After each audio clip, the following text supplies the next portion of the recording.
Welcome to American Strings. I'm Larry Rogers. I'm Dean of the College of Liberal Arts here at Oregon State, and I am so pleased that all of you are here to join us for the last and final installment of our remote version of American Strings for this academic year. Welcome from wherever you're tuning in, whether it's Corvallis, where it's beautiful outside, from other parts of Oregon, or from elsewhere across the country. We're so pleased you're here for a great evening with Bob Santelli and our special musical guests, Andrew Bird and Jimbo Mathus. If you're one of our regulars, I hope you feel like I do, that it's been hard to find bright spots during the pandemic, but American Strings has really been one of them. I'm looking forward to being back live, and I will say that right now we don't know what the fall will bring. We may have a bit of a mix next year, but we're going to be up and running in American Strings, and as soon as it's deemed safe, we're going to get everyone back together again. But I would say that, of course, that's tied to everybody believing in science and getting vaccinated. So let's do that so we can see some live music, right? On this finale night, I want to mention the fact that a good number of you have reached out to us over the year around your experiences with American Strings, given us some great feedback and suggestions, and we've read and appreciated everything that you sent to us. It's made us feel like what we're doing, I think, is really worthwhile. And in that context, I want to let Bob introduce our guests, but before that, I also want to take a quick moment to thank Bob himself. I'm not sure if our audience has a sense of how really good he is at this.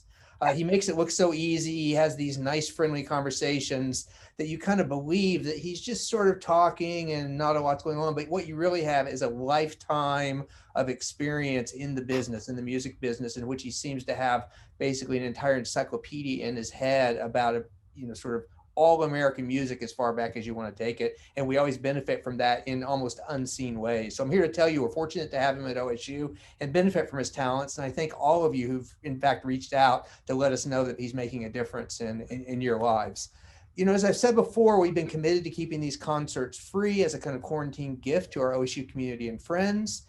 Times, of course, remain financially tough at the university and everywhere. So I want to assure folks that all costs are coming from some of our prized arts endowments housed in the OSU Foundation, funded by our most generous donors, which means that we're not tapping into operating expenses. No student tuition is being used. And this is not in any way keeping us from doing something else that we would otherwise be doing. If you'd like to support students, faculty, and great programs like this, please consider a gift to the CLA Dean's Fund for Excellence at the osufoundation.org. We'll put the funds, as I always say, where you want them to go. You designate them into American Strings. 100% of them, they go into American Strings. And now to Bob Santelli. He's OSU's and the College of Liberal Arts' University Director of Popular Music and Performing Arts. He's the founding executive director of the Grammy Museum in LA with connections to the Rock and Roll Hall of Fame, Seattle's Experience Music Project Museum.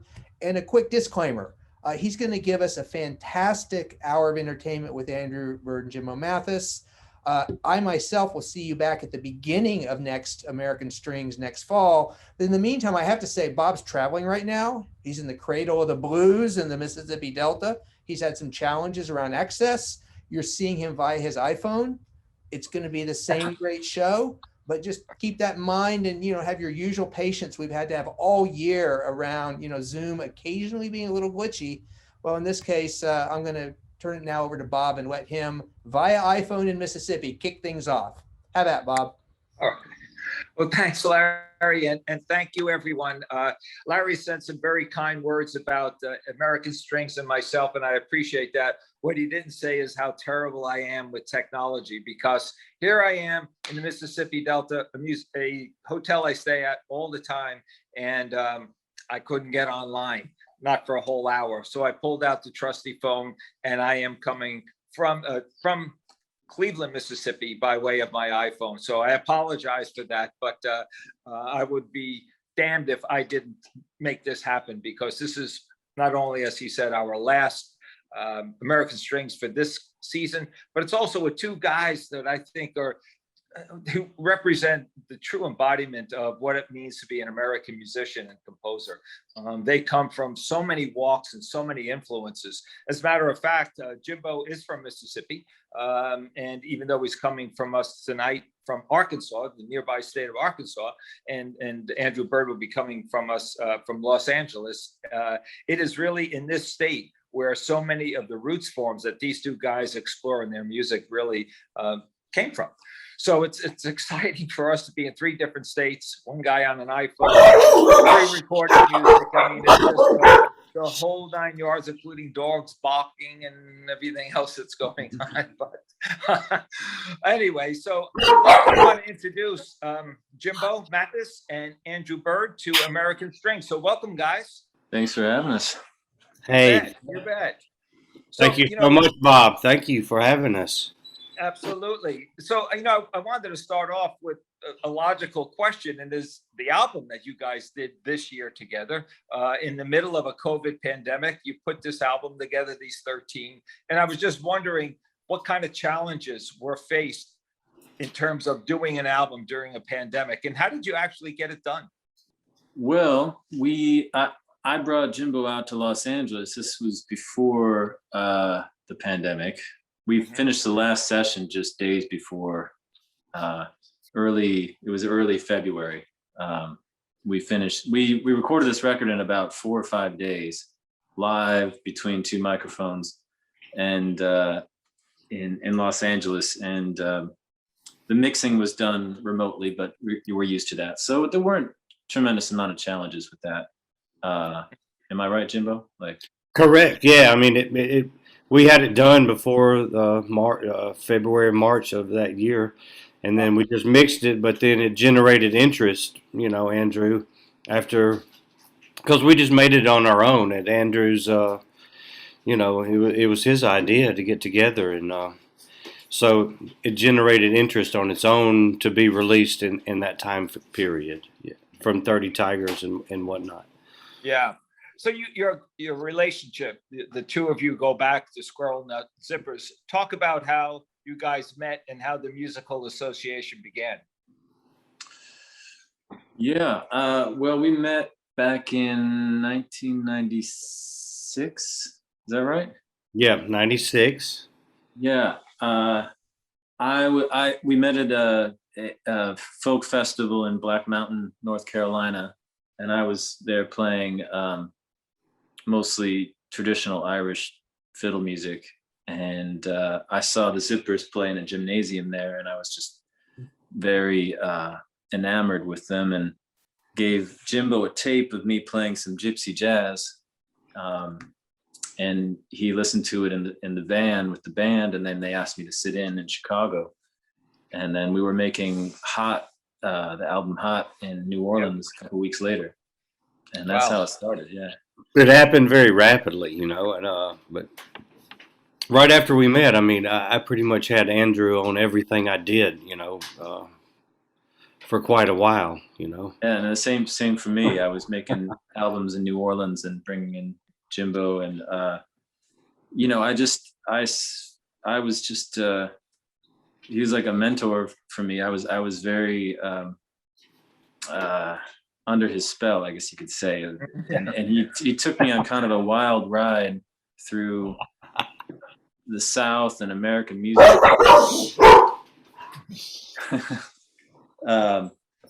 And we did a lot of music together in a very short period of time, mostly in the sort of early 20th century, early jazz and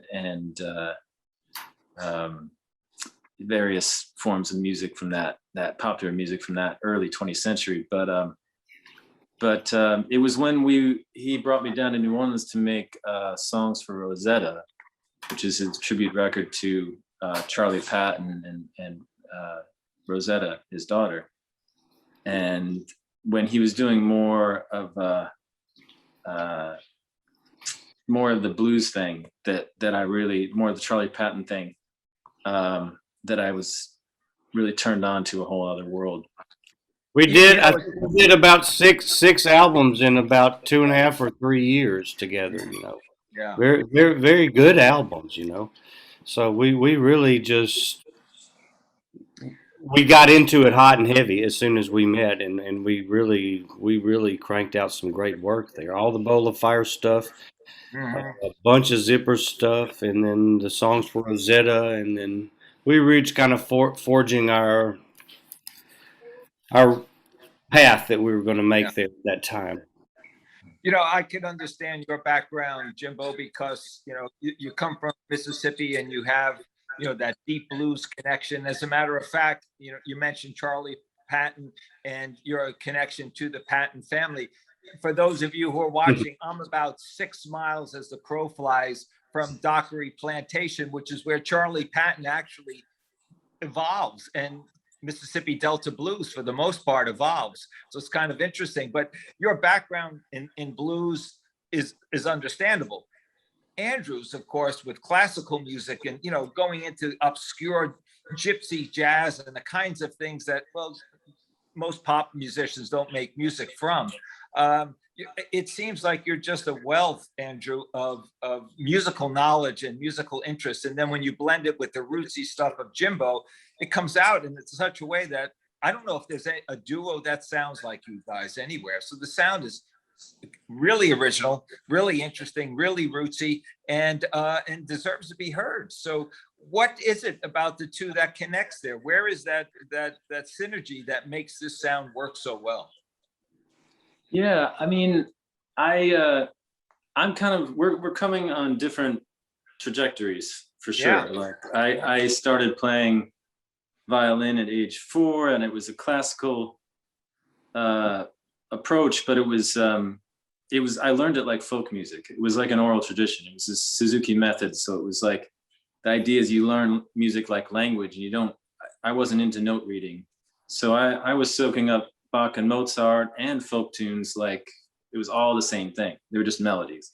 Yeah. And then when I got into my teens, late teens, I just became super omnivorous and ravenous for all sorts of like one day I'd be playing a concerto, the next day I'd be in a pub playing Irish music, or the next day I'd be transcribing a John Coltrane solo, or, you know, I was just like, I was ravenous for new types of music. And then I met Jimbo, and I think he kind of helped pull me even further into like a more earthy, like kind of rougher way of playing and phrasing that I still like. I like to really dig in when I play, you know, and it's you know, just some of the first tunes we played together, like Charlie Patton's Some of These Days. Like remember back then, I mean, I was like in my early 20s, so I was still kind of coming out of my musical education, but I remember trying to change from the way I was bowing to kind of make the, you know, it's like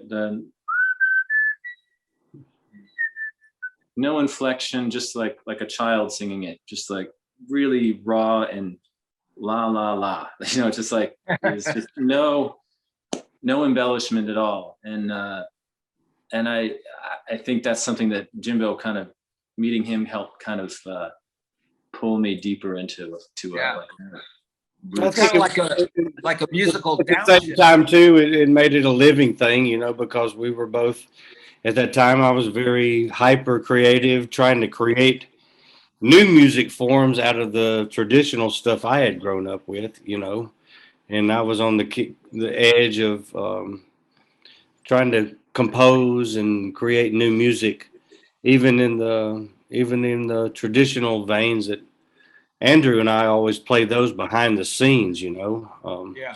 while we were working on Zipper stuff or Bowl of Fire stuff, and we even incorporated some of that together, but we never dug into that heavy, you know, the weird old American music, you know, that we both dug. We did investigate that cabaret, vaudeville, and the swing and jazz and all that pretty heavily, but we never really went into the folk thing that like we did on These 13. And but we were both keen on creating our own music, not just recreating other people's music, you know, at that time. He was just a few years younger than me, but eager to get up there with me, you know. So Yeah. like we became lockstep for quite a while there. Jimbo, you know, you guys, when you're playing with Squirrel Nut Zippers and you actually create the band, you know, this was at a time in early mid 90s when there was this whole big renaissance of swing music with a whole new generation. So where did your idea to come up with Squirrel Nut Zippers come from? Were you just riffing on what you heard from other bands of the same caliber and ilk, or is it just something that you wanted to do because your personal interest in music dictated that? My personal interest in music dictated that, and I wanted to learn the classic jazz. Yeah. I wanted to go back and take it from the blues that I was really absorbing, the Delta blues. I was heavily into, and the bluegrass, gospel, and country that I grew up with. Take it back to the Tin Pan Alley days and the early jazz days. I just, like Andrew said, voracious, I think was a good word. I was just eating up, American music, and trying to assimilate it and come up with a new style. So we were in a void, at that time. We really had no idea who was doing what, it was. Andrew, take me through a typical musical day for you. I mean, you have so many interests. You're a multi-instrumentalist. You're clearly a student, not just of American music, but classical music, world music even. So what's your day like? Are you doing a lot of listening? Are you doing writing every day, practicing every day? Walk us through a typical day for Andrew Bird.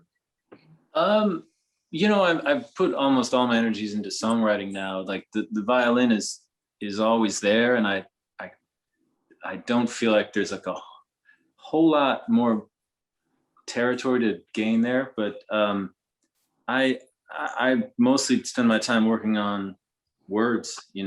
That's the frontier for me. I'm processing melodies that pop into my head when I'm doing the dishes and casually, going about my business, and then I pay attention to the ones that really stick, and then I try to craft words that fit into that. That takes up most of my time, really. Yeah. What I was saying about the learning music as you're learning language, like what I was doing when I was 4 and 5, 6 years old, and I think Jimbo did as well, is that I developed in my ear, I can hear the idiosyncrasies of a type of music, something that makes it distinct, some little slight turn. I'm still obsessed with little subtle phrasing turns that sometimes that I think have been kind of lost or ironed out of music in the last 80 years. And that's what I hear in Jimbo is every time he sends me a demo of a little voice recording of him working on something, I hear these little turns in his voice that you just don't hear anymore. They've all been kind of standardized, and that's what I really thought. After we did have a big period where Jimbo and I didn't do much together for a good 15, 20 years, but I always had in the back of my head, I'm like, I need to do something with Jimbo. I need to bring him out and get him alone. I didn't want anybody else in the room. And so I can recapture what he's doing, because I hear it and I think that is something that needs to stay alive, not in like a preservation sense of the word, but a language sense, I just think, I think spend a lot of my time on the language, the lyrics, they obsess me, the same way, and how to sculpt them. I think that was such a good connection you and I had when we were just trading the lines off back and forth. Yeah, it's so easy for us to do that because we have two different perspectives, I think, on the lines, but we both know folk music, we know American music, we know the story we want to basically tell. So I'm a good kind of idea guy, and Andrew really is, of course, as well. But I know a lot of that dialect, Yeah. A lot that you draw from, that both of you draw from. The well is really from the past, right? A lot of roots music, classical music, where you're talking about Mozart, or you're talking about Charlie Patton. What about today's music? Do you draw influence from listening to today's artists, some of today's music, hip hop, EDM? Does any of that filter into your stream of musical consciousness? First Jimbo and then Andrew. Some of the, yeah, it does. I listen to everything that's going on. My wife Jennifer, she's got a keen ear. She listens to everything going on. She makes great playlists and things like that. So I hear a lot of the modern music, and it does trickle in. I don't listen to a lot of music in general. Yeah, neither Yeah. do I. Yeah. I really don't play music, for fun anymore, unless I'm composing or getting projects together, or whatever. I listen to my Charlie Parker record. We have a few records, Sam Cooke or something, around the house. And also I'm a record producer, so I listen to a lot of the acts that I'm working on. Yeah. That I'm writing for, I'm working with, and so I hear a lot of new music through Dial Back Sound, the studio I work out of, Fat Possum Records, or the different labels I worked for, and so I listen to a lot of music that way, and I still absorb things. So I'm lucky to be a producer like that, to really hear a lot of things most people don't hear, Sure. and Sure. Yeah, I mean, when you're working on a song in your head for a good part of the day, other music you can start to see it as the enemy to this delicate construction in your head. You can just walk into a store and the piped in top 40 thing can just obliterate everything you've been working on for days. So yeah.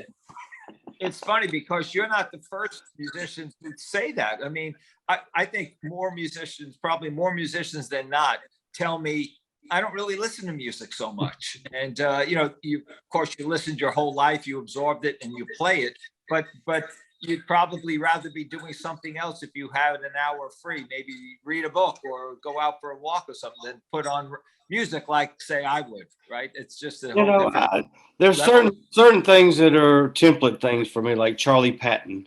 Yeah. I will go and I'll dig in there. I'll listen to the Harry Smith stuff, or I'll listen to some Bill Monroe or something to just clear me out and just get me back to that emotional state, when I was 5, 6 years old, just starting this thing. Certain, like a fiddle, it really affects me. That's why, I like a lot of fiddle music. It really Yeah, I listen to like Yeah. Lester Young is my go-to, and the Staple Singers early stuff kind of gets both those things kind of get me get it in my bones in the right way, a kind of certain freedom and openness that both those things kind of, without dictating to me what I'm going to be doing. Yeah. Let's go in a quick different direction and let's talk about touring and performing. Obviously, that hasn't been in the cards for the last year and a half or so. What's the plans to promote these 13? Will you guys go out on the road?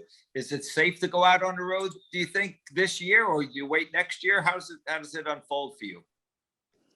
What do you think, We've got 2 shows on the books for this summer. No rolling tours yet, because tour buses and vans are petri dishes already. Yeah. But we're doing Newport Folk Fest in July, and that should be cool because that's a pretty manageable festival. We're doing Ravinia, right? Ravinia outside of Chicago in September. But really, yeah, we did the live stream and not as much as we would have otherwise been doing, for sure. And yeah, I'm taking it slow going back into touring. Yeah. The whole idea of getting back into the swing of things. I know some musicians who looked at COVID and looked at it as a lemon and turned it into lemonade, so to speak, where they really used their time to either learn a new instrument, write a new batch of songs, explore things that they hadn't been able to explore because they've been on the road so much. Andrew, first was there anything that you quote accomplished during the COVID laydown that will impact your music and the things that you do in the future? Well, first thing I did was just kind of plow through my catalog of my own songs, like, I don't know, 100 plus songs that I just cranked out performances on Instagram in the mornings it was kind of a flip. It was flip of my usual rock and roll time of like 9-10 o'clock at night. It was 9 in the morning. Yeah. You know, playing casually into a screen where you're looking at yourself, which is messed up. But it was nice to play in a situation where you're not amped up in front of a crowd, and just kind of learn some old tunes that I haven't thought about for years and of mine, and performance in I just had coffee and I'm just, you know, I got some nice things out there that way, and that scratched an itch to some degree. The live streams, you know, I found a little challenging to afterwards. I'd kind of crash and feel you know, redundant after those, as opposed to, you know, after a big show in front of people. It's a different thing, obviously, no surprise there. Yeah. But other, you know, I'd read a lot. I kind of over exercised a lot just to kind of, you know, you're trying to replace, touring is kind of an extraordinary way to spend your time. It's a whole life, yes. Yeah, to try to like replace life, yeah. To try to supplant that with something is nearly impossible. It's like you can, yeah, you could go on a, you know, epic canoe trip or something just to try to, you know, but it's just impossible. It's such a weird life, touring, and I love it. I miss it, but yeah. How about you, Jimbo? Well, I moved to LA to hang out with Andrew, you know, among other things. You know, I used my time well. My wife and I moved to LA. That's how we were able to do the filming in Ojai. And we were able, actually, I mean, I was there for 2 months, and we worked together every couple of weeks, even during the height of the pandemic that was raging at that time. We were getting tested. We were able to get together and just feel like, hey, here's a friend, and we can rehearse, or we went on walks, or just, you know, we filmed things, and it was nice to have that field trip. I would have never been able to done that, you know, speaking specifically to the time of the pandemic, and that was a lovely trip to Los Angeles. We got so much out of that, you know. I know we had some good walks in the hills. Well, I know what you also did was you had a chance to get in the studio and make a few recordings for us to kind of fill out the hour that we have together. So I'm going to ask you guys to let's shift gears, and now let's really, instead of talking music, let's hear some music. And I'm wondering what you have on tap for us. So Jimbo, you want to introduce the first song? Sure, yeah. These are some clips that we shot in Ojai, California, when I was visiting Andrew. And we were really kind of, not only, we knew we had the great record then, but we were just really starting to play the songs more and flesh them out some more. So the first one I think we have from Ojai is Sweet Oblivion. It's a song that Andrew wrote, and it's the first song on These 13. And I put a lot of hill country blues guitar in there, and Andrew does a great vocal. All right, let's hear it.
Forgot to get old, getting on time. Forgot to get old, getting on time. Forgot to get on tight.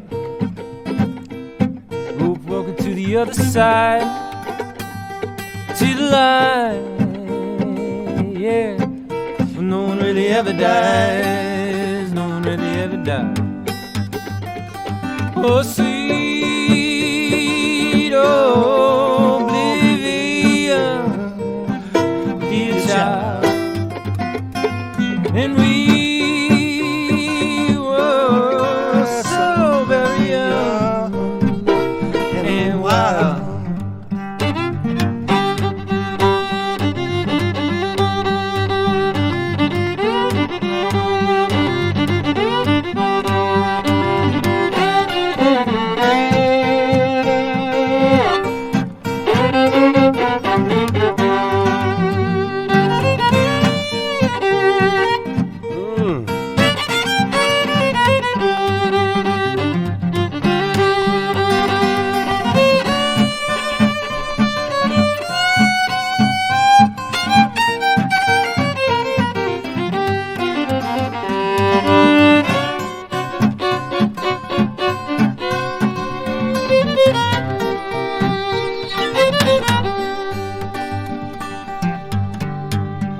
Got to get old, got to get old, got to get old, getting on time. Forgot to get old, getting on time. Forgot to get old.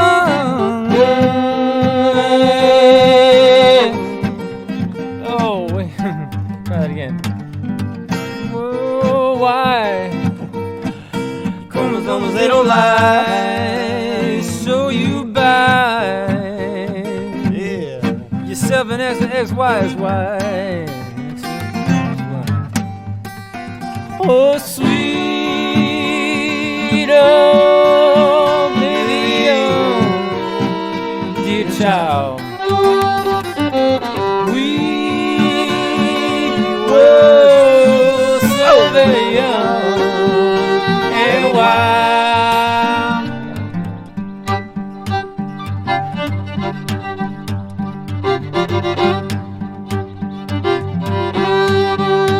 Forgot to get old, forgot to get old, forgot to get old, forgot to get old, getting on time, forgot to get old, getting on time, getting on time, got to get.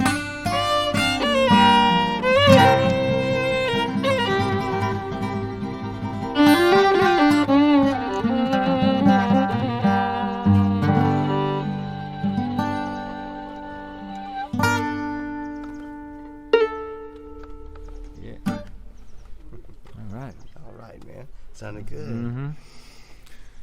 All right. Sounded good.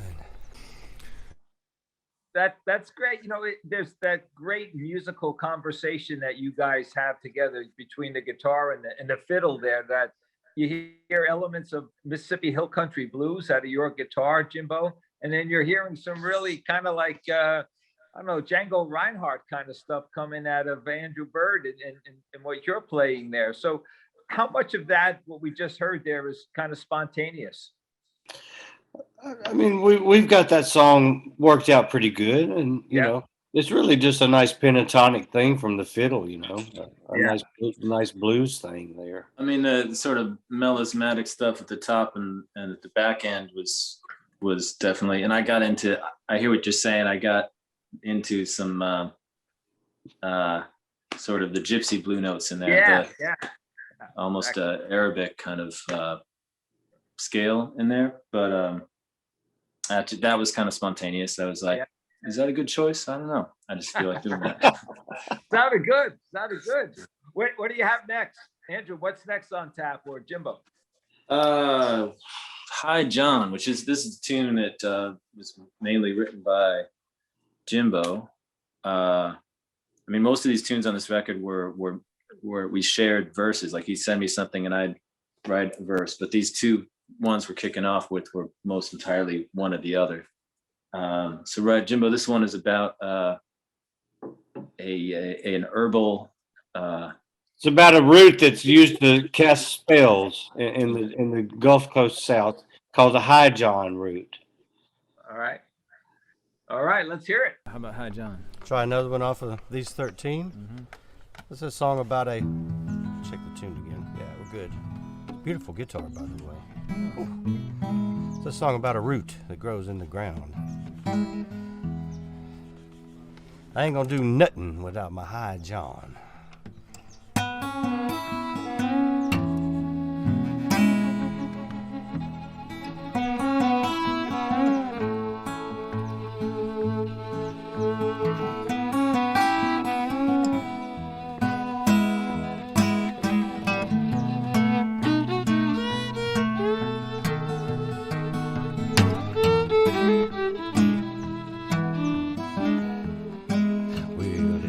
All talking about High John in the land. Well, the people's all talking about High John in the land. He got everybody's women fooling with another man. Don't you tell no other women's what High John can do. Don't you tell no other women what High John can do. Well, they might get suspicious. They gon' wanna try him too.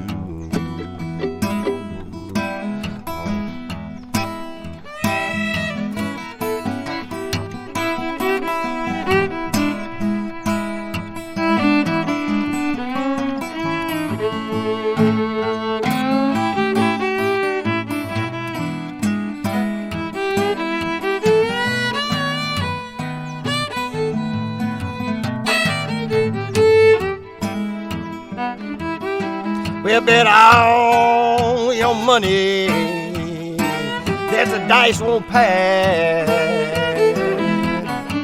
Bet all your money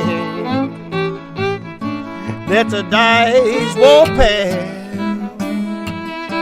Keep a little High John in your pocket. Save your ragged gas, yes, yes. I say everybody's women going from hand to hand. I say everybody's women going from hand to hand. Well, the people's all raving about High John in the land. Play.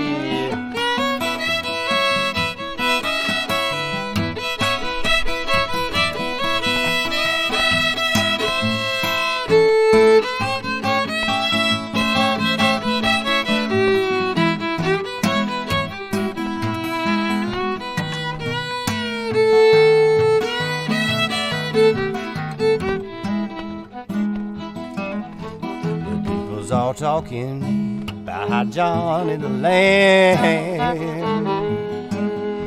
The people's all talking about High John in the land. He got everybody's women fooling with another man.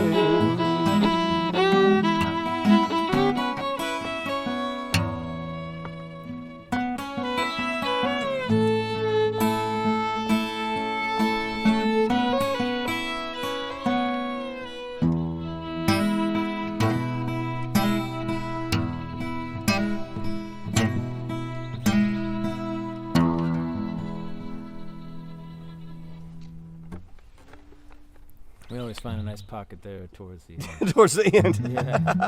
It's such a strange song. Mm-hmm. It's like when they invented the blues, they invented it in a completely different way than it's performed now. Yeah. So that's the sort of Charlie Patton approach to Indeed. accompanying oneself. Indeed. In entertainment. Song's titled High John. Yeah. So that's kind of like a break it down for me how that goes. Well, it's kind of backwards.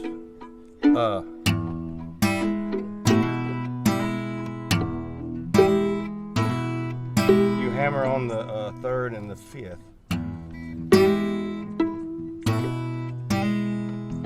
the hammer on in the third is a half step. The one on the fifth is a whole step.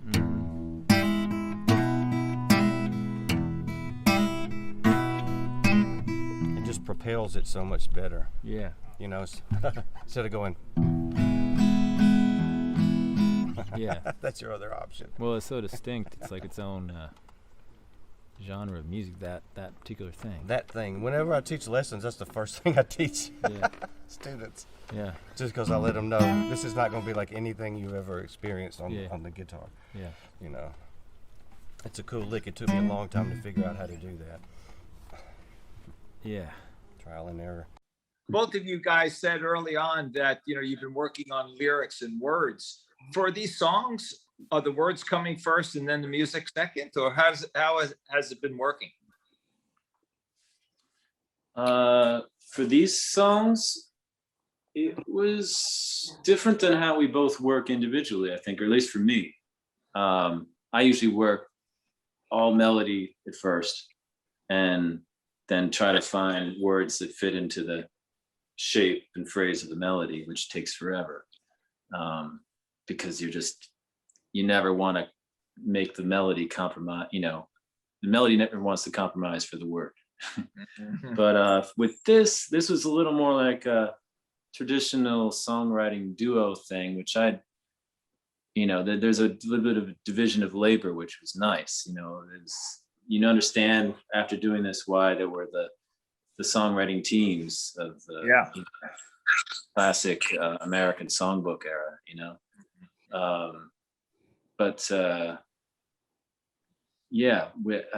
What do you have to say about this, Jimbo?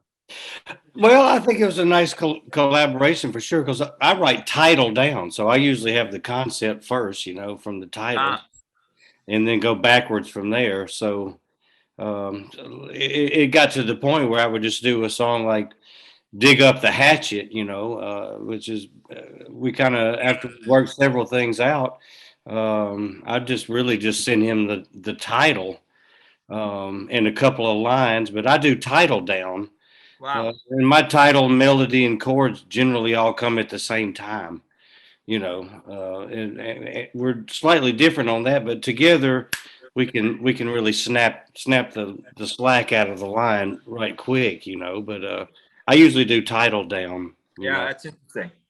Mm-hmm. What's the next song? Turns out to be Dig Up the Hatchet, which you did send me more than the title, Jimbo. You did. I said a couple of lines. It was very different. I rewrote the melody, and because you had that line about those pictures you found on my phone, and if anyone thinks that we're stuck in the past, they just have to hear that line, I guess. But I didn't send more than 2 or 3 lines on this. I think just a few, and you really wrote this. I gave the meter, I think, maybe, and the basic chord feeling, but no, there's just a few lines I think I sent on this. And this features my self-taught, pretty ham-fisted 2-finger finger picking technique, which is hanging by a thread most of the time. You want to do Hatchet? Yeah.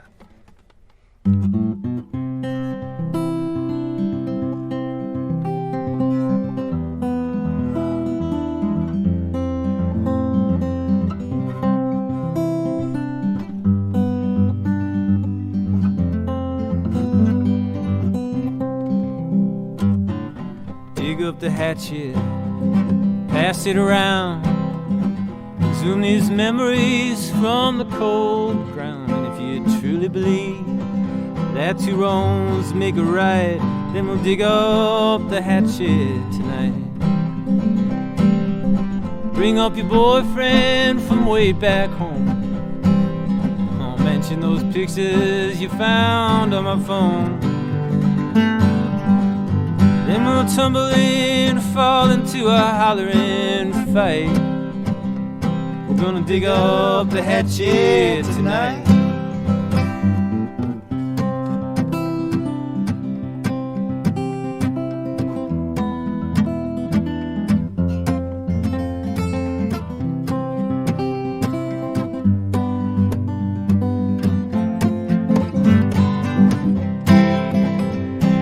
Can't stand the bark and you're afraid of the bite. Just don't let the sun set on your anger tonight. And what's the quarrel between lovers and friends? Yeah, bury the hatchet again.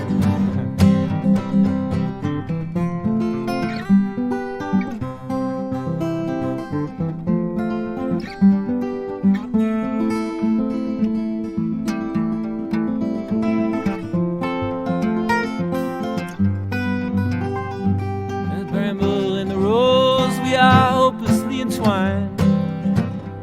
We better find ourselves a new axe to grind. We're gonna bury the hatchet again.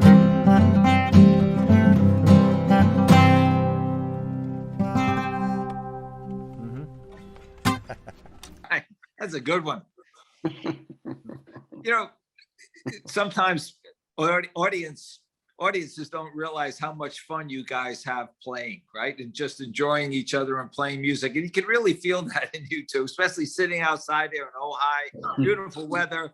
Things are just the way it should be. It should be on the anthology of American folk music. You know, like Andrew said earlier, I do miss the audience, but he and I can definitely entertain each other sitting there playing our songs, you know. Yeah, for There's no sure. doubt. I can always, sometimes I've played with some amazing musicians over the years, but I can always get to the heart of the matter with Jimbo very quickly. Like, I never feel like a feeling of sometimes like, oh, we've lost the thread or Disconnect. yeah, like, oh, we can't find the feel. Something interesting is always coming out of Jimbo that I can react to. And back to that, what we we're talking about with the writing songs together is that, with that reminded me, like, that song makes it abundantly clear that, when you're writing a song all yourself and you're there's the image of that was started with Dylan and Joni Mitchell or whatever, with the solitary songwriter performer. And we have this image that, this is, one person's view of the world and there's heartaches and sufferings. But when someone sends you an idea, that external source, like, allows you to kind of close the loop much faster than you are when you're working by yourself. You know what I mean? So like Jimbo sends me something like, and the next song we're going to do, Poor Lost Souls, it's like, I hear it and I'm like, oh, I know the other side of that coin. I hear the other perspective that's going to complete this song and make it a whole, or vice versa. So there's a real virtue to that writing songs with other people. Partnership, yes, for sure. And we didn't plan on this at all. It just sort of, we're supposed to make like a little scrappy jug band record or something like that. Yeah. Well, it's got a little jug band feel to it. But it ended up being this incredible collaboration that we can talk about and share these songs together. What a blessing that is. So what do we have next? Is it Poor Lost Souls? Yeah, Poor Lost Souls. All right, let's hear. I'm gonna send this out to the city of LA, the city of angels.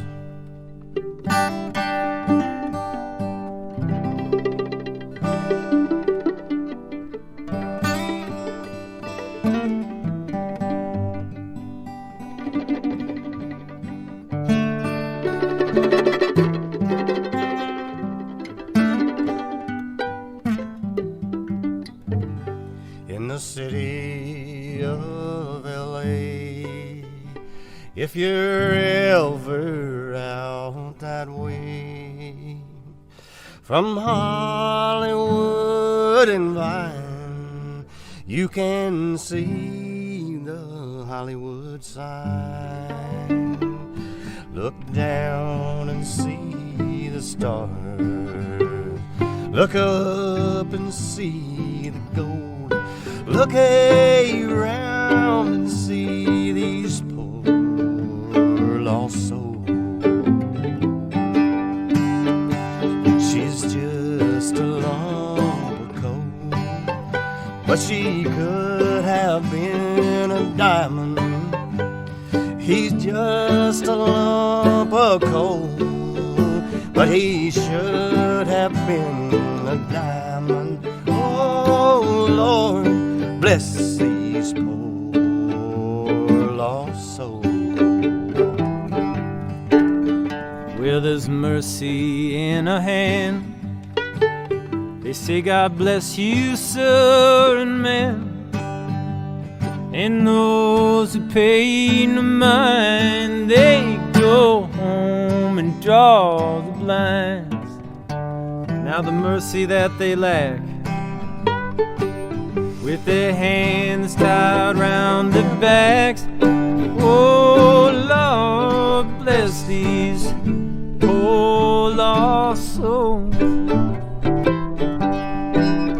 She's just a lump of coal, but she could have been a diamond. He's just a lump of coal, but he should have been a diamond. Oh Lord, bless these poor lost souls.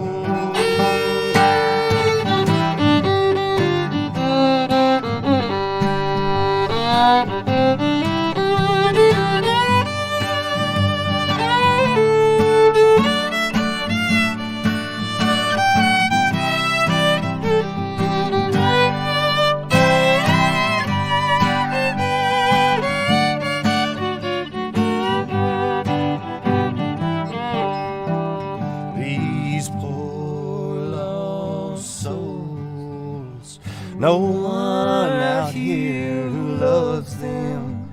They have no place to go. No one out here who needs them. Just trash down on the sidewalk. Just rags down in a hole. Oh Lord, bless these poor lost souls. Just a lump of coal, but she could have been a diamond. He's just a lump of coal, but he should have been a diamond. Oh Lord, bless these poor lost souls. Oh Lord, bless these poor lost souls.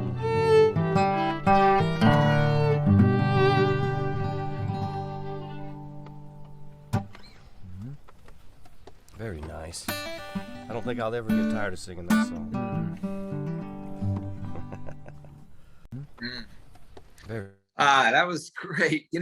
I'm listening to that song and I got an image of Woody Guthrie in the 1930s coming out to Los Angeles from Okima, Oklahoma, and, going on the radio and playing that kind of song, and singing that kind of theme, because that was a pretty hard time when people were coming out from the Dust Bowl out to LA and really bringing those kind of country roots that you guys bring back in that particular song. That's a great song. Great song. Great. I think he'd be proud. That'd be a song you could really sing in a saloon or a railroad station or a barber shop or a pool hall. For sure. Exactly. Wow, that's great. So look, I know I'm watching my time here. I think we got time for one more. So Jimbo, you want to tune this one up here? Which one we got?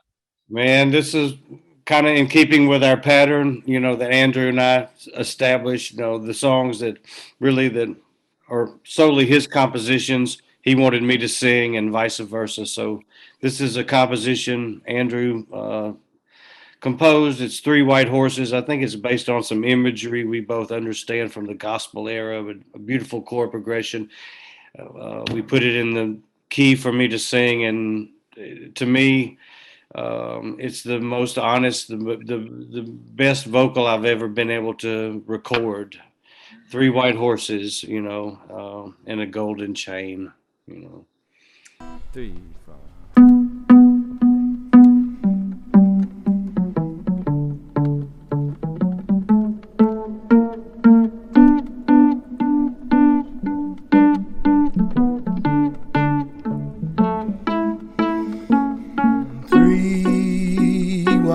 horses in a line. 3 white horses in a line. There'll be 3 white horses when you're going that way.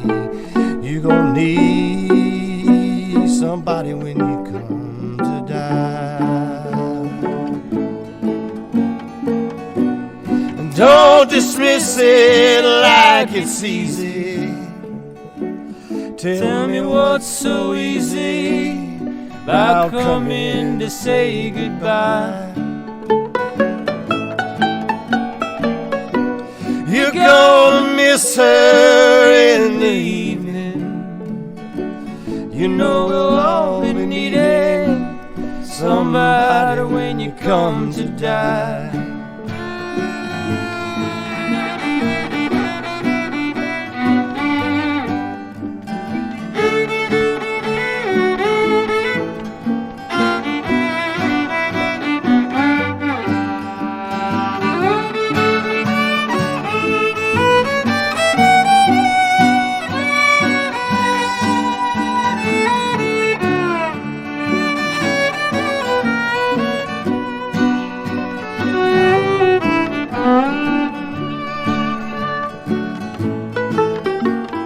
It's not desperation that we're bleeding.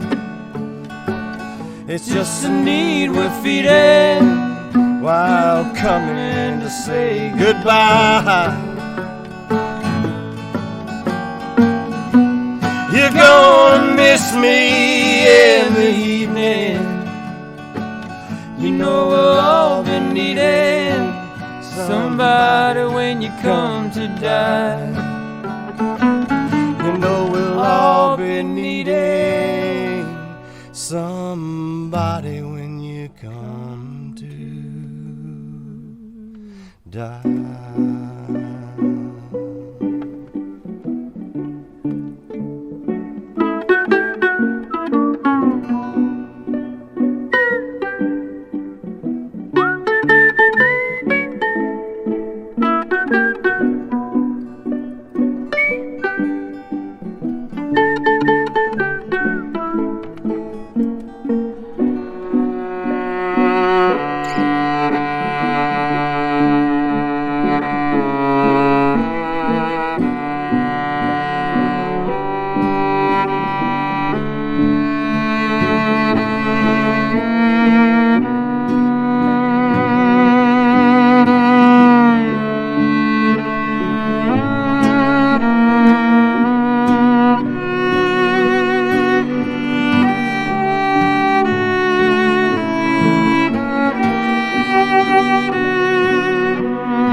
When you come to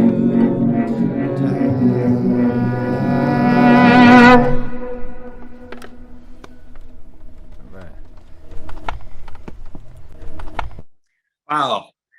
Hey, that was amazing. And you know, there's probably 200 people on this watching this wondering what that thing was behind you guys. Looked like a Leslie speaker of some sort turning round and round. What was that? It's called the Janus horn. It's yeah, it's like a Leslie. It's a 2-headed Victrola speaker on a motor that kind of, it's more like a tornado siren than it is a Leslie sound. You kind of get a little bit of a Doppler effect with it. Yeah. Well, look, guys, first of all, I want everyone to know that you guys spent a lot of time putting that together for us, and we really appreciate it. I mean, it sounded great, it looked great. I think if I'm speaking for all of us, we wanted to be right there sitting on a folding chair in the middle of the day, listening to you guys live on that. And hopefully that will happen someday. I hope that you guys, once you start traveling again, that you'll think about Corvallis, Oregon, and come and actually play live for us. We'd love to invite you. This American Strings program fits you guys to a T, and it's so great to have you end this first season for us. So thank you so much for your time, for your great music, your collaboration, and your real musical spirit that I think is incredibly infectious. So thanks a lot, guys, for playing around with us and letting us hear some great music. Thanks, Bob. Thank you, Bob. We appreciate it. And thanks all of you who tuned in this year. I know it's been a tough one doing the Zoom thing, but you hang in there, and hopefully this fall, when American Strings resumes in Corvallis, we'll be live, and we'll hope to see Andrew Bird and Jimbo Mathus down the road a piece. So thanks, guys. Signing off now. Good night, everyone.